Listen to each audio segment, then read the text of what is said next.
Você está sintonizado no Cidadania da TV Senado. Nós hoje vamos falar sobre a carreira jurídica do delegado de polícia. Está aqui conosco o Dr. Carlos Eduardo Benito Jorge, que é delegado e é presidente da ADEPOL, Associação Nacional dos Delegados de Polícia. Dr. Carlos Eduardo, muito obrigado pela sua presença nos estúdios da TV Senado. Eu que agradeço a oportunidade de estar esclarecendo ao povo a função do delegado de polícia de carreira, que já tem alguns anos no Brasil. O que aconteceu que isso estava previsto na Constituição e não foi executado? Vamos fazer um esclarecimento. O delegado de polícia de carreira, na Constituição de 1988, ele foi incluído no artigo 241 como delegado de polícia de natureza jurídica, com carreira própria, em todo o Brasil. Até anteriormente você tinha o delegado que não era o delegado concursado. E a partir da Constituição, o delegado de polícia, para exercer a sua atividade, ele necessariamente teria que ser bacharel em Direito e aprovado em concurso público em todas as suas fases.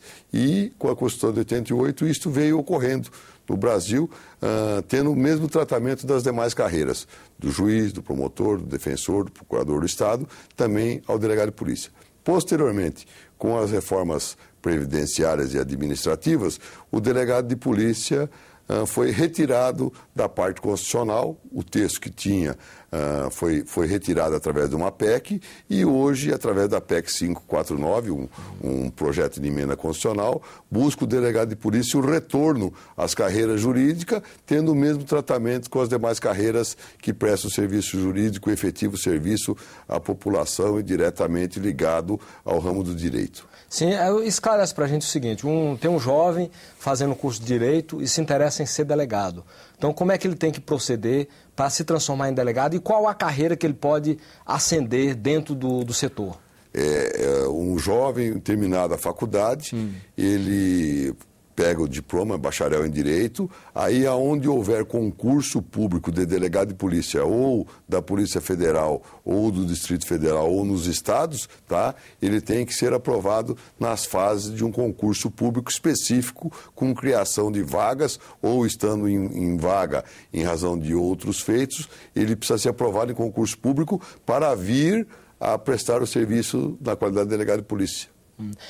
Hoje tramitam no Congresso Nacional vários projetos do interesse, não só do delegado em si, da carreira do delegado, mas também da atividade policial. Perfeito. Que projetos o senhor destacaria como os mais importantes que estão tramitando no Congresso? Olha, nós temos, com a Constituição de 1988, foram criadas as polícias militar e a polícia civil.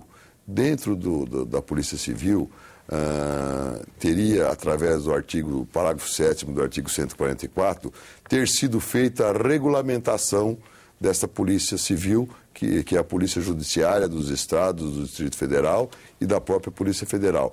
E desde 88 até a presente data, ainda não foi feita essa regulamentação e existe hoje na Casa o projeto 1941, que fala sobre a Lei Geral de Polícia, que iria vir a alavancar a atividade da Polícia Judiciária.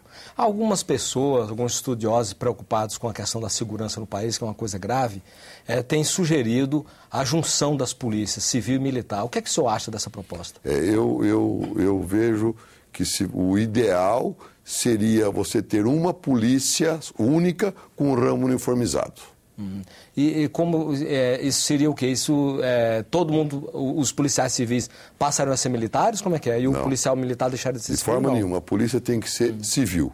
Com um ramo uniformizado para a efetiva prestação de serviço quando necessário, por exemplo, numa preservação do local, na manutenção de uma ordem pública. Este seria o sistema ideal. Só que você unificar as duas polícias é complicado porque as duas já têm uma formação. Você teria que ter uma nova polícia buscando um resultado para a sociedade na efetiva prestação de serviço, tanto do preventivo, através do ramo uniformizado, quanto da parte de polícia judiciária. Porque quando você não tem um policiamento preventivo que realmente consegue prevenir o crime, você aumenta fatalmente a parte da polícia judiciária. Então, você só tem um caminho, você tem que ter um serviço preventivo bom para você diminuir e poder ter a atividade de polícia judiciária centrada nos casos que a lei requer.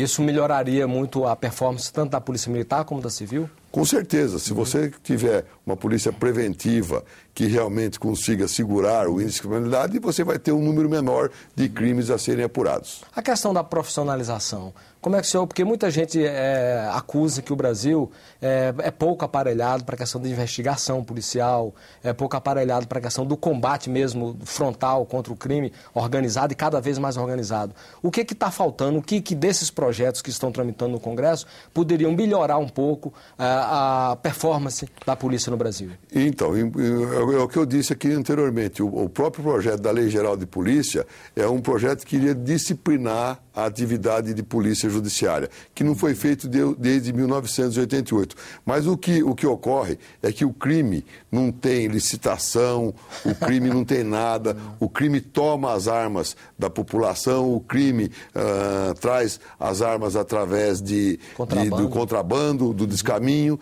enquanto que a polícia e o governo precisam seguir todas as normas e acaba ficando muito burocrática no resultado positivo. O crime acaba caminhando mais rápido do que a ordem burocrática das coisas e isso dificulta muito. Além do que, não se fala aí em valorização do policial, que é de suma importância, é uma das possibilidades que seria meio, transporte e pessoal. Se você não tiver um pessoal devidamente preparado e bem remunerado, o transporte adequado e os meios de materiais, que seriam as comunicações, os computadores, e, enfim, toda a série de possibilitar o policial, através também de cursos direto e não de forma indireta, buscar um resultado positivo para a sociedade. Então, nesse tripé, é fundamental que se tenha também a valorização do policial e que os recursos, por exemplo, em vez de você estar com viaturas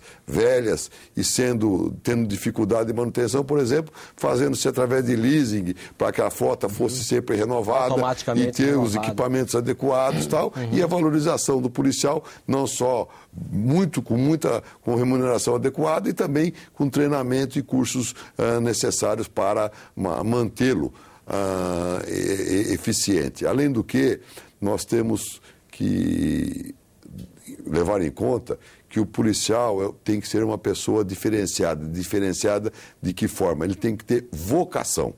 A palavra-chave, isso aí chama vocação. Ele é diferente de uma pessoa que faz um serviço administrativo. Diferente, que eu digo, não é que ele é diferenciado, é que ele tem que ser vocacionado, dadas as dificuldades do serviço que enfrenta a polícia, como campana, plantão de sábado, domingo, de noite, todos os dias do mês, todos os meses do ano. Então, isso é de suma importância que o policial também tenha vocação para ser policial. O piso nacional para o policial foi aprovado no Senado, aprovado na Câmara. O senhor acha que isso vai contribuir para uma melhor performance da polícia? Eu vou fazer uma pequena correção. Na verdade, a PEC 46 aprovada no Senado, ela foi para a Câmara e teve o projeto 446, que foi apensado a 300, e ela sofreu ali uma aglutinação. E nisso ela precisa voltar no Senado, precisa terminar primeiro a votação em segundo turno na Câmara e posteriormente retornar ao Senado para novamente ser submetida à apreciação. Mas ele é um avanço desde que feita a lei complementar que vai prever qual é o valor inicial para ter realmente uma efetiva melhoria na condição salarial do policial e que ele, com isto, se anime, inclusive, para ter uma melhor prestação de serviço com o seu serviço digno e valorizado. O senhor, como presidente de uma associação da polícia, né, como é que o senhor avalia hoje o perfil da remuneração policial no Brasil como um todo? No Brasil como um todo é muito aquém do mínimo necessário para a sobrevivência de um policial. E quais são as regiões mais graves? Quase todo o Brasil, inclusive em estados avançados, como é o caso do estado de Minas, o estado de São Paulo, onde o policial é pessimamente remunerado. Se discutiu muito a questão de ter um parâmetro, né? O parâmetro seria o Distrito Federal.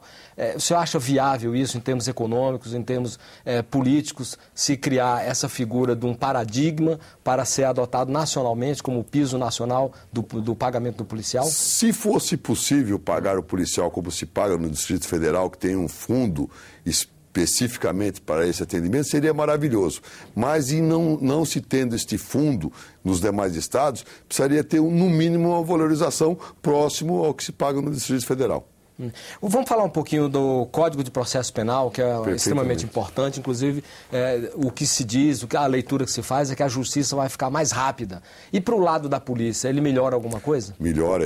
Nós entendemos que o projeto que está em andamento no Senado para ser votado já em plenário, né, é um avanço, tem bastante modernização e ele vai agilizar muito a própria confecção do inquérito policial no seu todo, presidido pelo delegado de polícia, buscando sempre um resultado para a sociedade. E o código anterior era um código até muito sábio, mas de 1940, hoje nós estamos em 2010 e eu acho que, acredito, tenho certeza, que o novo código em muito irá contribuir para a população, agilizando os feitos e diminuindo em muitos recursos que hoje ocorrem na área da justiça. Dá para o senhor dar um exemplo de como isso pode influenciar na área policial, um exemplo pontual de como é hoje e como vai ser com o novo código? Um exemplo pontual é que hoje o inquérito com o réu solto, você tem 30 dias para concluí-lo, prorrogável por mais 30, mas a cada vez que se pede prorrogação, este inquérito tem que ir ao fórum e retornar. No novo prazo, o réu solto, o delegado terá 90 dias para presidir o inquérito e concluí-lo sem esse trâmite que acaba, por demais, demorando a conclusão do inquérito policial. A questão do inquérito policial, ele sofre muito quando ele sai da polícia, vai para a justiça e chega na justiça, começa uma iniciativa, principalmente da defesa, para tentar enfraquecer e derrubar as peças, né, que a polícia apurou, que a polícia investigou. Quer dizer, há, né, nesse conjunto de legislação alguma coisa que possa fortalecer a apuração policial? É nesse conjunto novo do Código de Processo Penal em trâmite no Congresso, especificamente no Senado, ele vai diminuir o número de recursos a serem analisados depois da fase processual. Porque, na verdade, na fase do inquérito policial, você tem tão somente a apuração direta, presidida pelo delegado de polícia, com todas as garantias constitucionais que o cidadão tem. Buscando o quê? Materialidade e autoria daquele crime. Após ele concluído, ele é enviado à Justiça e a Justiça passa ao Ministério Público para oferecer ou não a denúncia e tendo em vista a necessidade da colheita da materialidade e autoria do delito. O Conselho Nacional de Polícia vai mudar muito o cenário em torno da segurança pública? Nós entendemos que essa PEC que cria o Conselho Nacional de Polícia, ela vai modernizar o que é o controle externo. Ela vai ter pessoas participando do Conselho de vários segmentos, inclusive do Senado, da Câmara, pessoas de notório saber jurídico, membros do Ministério Público, magistratura e delegado de polícia. Com isso, você vai ter uma ampliação do Conselho, que hoje ele é feito, o controle externo seria feito em tese pelo Ministério Público e acaba não atingindo o número. Se nós acreditamos, e hoje funciona o Conselho Nacional da Magistratura, o Conselho Nacional de Justiça, hoje funciona o Conselho Nacional do Ministério Público, o Conselho Nacional de Polícia também, com certeza, alcançará seu objetivo. Mas como que ele seria, digo, em termos de ramificação? Como é que um Conselho Nacional, vamos dizer que tem uma sede em Brasília, vai atuar lá em Belém do Pará, por exemplo? Esse Conselho é dos mesmos modos que hoje atua o Conselho Nacional da Magistratura de Justiça ou o Conselho Nacional do Ministério Público. São encaminhadas dos estados. Mas um dos avanços nessa PEC do Conselho é as ouvidorias instaladas nos estados, buscando também o mesmo resultado, onde a própria ouvidoria, além da corregedoria local, poderá estar passando os dados para o Conselho Nacional de Polícia. O que o senhor acha, assim, vamos dizer, se o senhor fosse fazer uma radiografia hoje da questão da segurança pública no Brasil, que é um tema que, inclusive, entrou aí na onda das eleições, está todo mundo falando e tal. Quer dizer, o que o senhor colocaria como os pontos fundamentais para se melhorar a segurança pública no Brasil? Olha, parece até que é uma questão muito simples da forma que eu vou explanar, mas não é a questão. Se ela for levada a efeito, os resultados serão muito positivos. Não existe nenhuma apuração na área de Secretaria de Segurança Pública se você não tiver realmente um serviço preventivo feito por quem deve prevenir, e inclusive nos municípios, pelas guardas municipais, um serviço preventivamente à altura que a cidade e o município merece, para depois você ter uma polícia civil devidamente aparelhada, bem equipada e bem paga para complementar e o que passou não foi prevenido ser realmente apurado. Mas precisa ser tratado com seriedade por quem entende realmente de segurança. O que a gente vê é uma dificuldade muito grande de se ter um tema que seria fácil para quem é do ramo, muitas vezes viabilizado por pessoas que não entendem nada, nunca prenderam ninguém e nunca sabem como fazê-lo, tentando dar um direcionamento ou inventando a roda que já foi inventada. Como é que o senhor me interessou muito essa questão que o senhor levantou aí, do combate preventivo, né? Que isso existe, inclusive, na saúde. Deveria existir aqui. Deveria existir, né? Então, por exemplo, quando se adota uma medida de fechar os bares mais cedo, por exemplo, é uma medida preventiva, né? Que outro tipo de medidas comumente é adotado e podem ser adotadas preventivamente ao crime? Preventivamente, você tem que ter o homem fardado, uniformizado na rua, buscando inibir o delito, buscando inibir o criminoso. Se você tiver, eu vou dar um exemplo simples, se você tiver 2 veículos parados, um com fechado, com alarme, controle, segredo e trava, e o outro atrás aberto com a chave no contato, qual que é fácil preferir? O que está aberto, é óbvio. Claro. Se você tiver um policiamento à altura na rua, você vai inibir o criminoso de estar cometendo delitos. Se você não tiver nenhum tipo de policiamento, ele vai cometer N delitos. O senhor preside a Associação Nacional dos Delegados de Polícia. Associação dos Delegados de Polícia do Brasil. Do Brasil. Fale um pouquinho dessa associação. A Associação Delegado de Polícia já tem algumas décadas. É uma Associação dos Delegados de Polícia do Brasil, é conhecida como ADEPOL-BR, né? Ela compõe delegados de todos os estados, ela compõe delegados do Distrito Federal e da Polícia Federal. Ela busca defender os interesses do delegado de polícia para que, em defendendo o interesse do delegado de polícia, ele possa, inclusive, estar prestando um serviço, como nós estamos fazendo aqui agora, nesse momento, esclarecendo a população e buscando alternativas para uma melhor segurança pública com a efetiva participação do delegado de polícia no contexto da apuração dos fatos de ilícito penal. Vocês atuam na área de treinamento? Não. A associação só defende os interesses institucionais dos delegados de polícia. Sim, e em termos de cooperação, há cooperação com outras entidades, inclusive nacionais, internacionais, ou não? Atualmente não. Nós trabalhamos muito dentro do Brasil, congregando delegados de polícia de todos os estados, buscando sempre um resultado institucional a favor do delegado de polícia, como é o citado aí, que nós estávamos na Constituição, fomos retirados e agora buscamos novamente a reinserção nas carreiras jurídicas para uma melhor prestação de serviço. Isso eu digo por quê?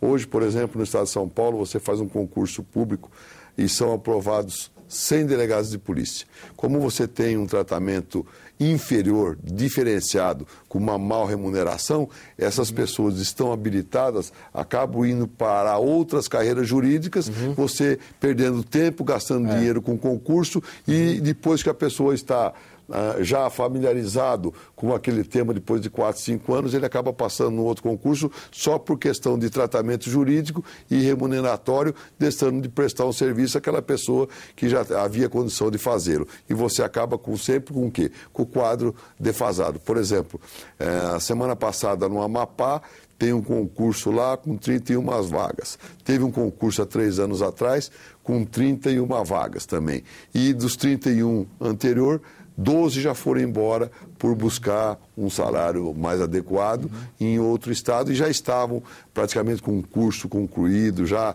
desenvolvendo atividade, e isso acaba prejudicando. Se você tiver um tratamento mais ou menos igualitário, e essa é uma das reivindicações nossas. Isso a PEC da carreira jurídica vai corrigir. A 549 vai corrigir com certeza. O que o senhor diria, nós estamos terminando nosso programa, queria uma sua mensagem final para o jovem estudante de Direito que pretenda um dia ser delegado de polícia? Eu acredito, tenho 38 anos como policial, dos quais 34 como delegado de polícia, e se fosse fazer um concurso hoje, faria novamente um concurso para delegado de polícia. Eu acho que é uma missão nobre, eu acho que você estar garantindo a integridade física de um cidadão e o patrimônio dele e de sua família é importante para o Estado, é importante para a comunidade. Faria novamente um concurso público para delegado de polícia. Eu acho e acredito que o jovem que está fazendo direito deva olhar a carreira de delegado de polícia com bons olhos e buscar nela um respaldo para a sociedade. E o Cidadania fica por aqui. Nós agradecemos a entrevista que nos foi concedida pelo Dr. Carlos Eduardo Benito Jorge, presidente da Associação Nacional dos Delegados de Polícia. Se você tiver dúvidas, queixas ou sugestões ao nosso programa, use o nosso portal www.senado.gov.br/TV. Muitíssimo grato pela sua audiência e até o próximo Cidadania. Até lá.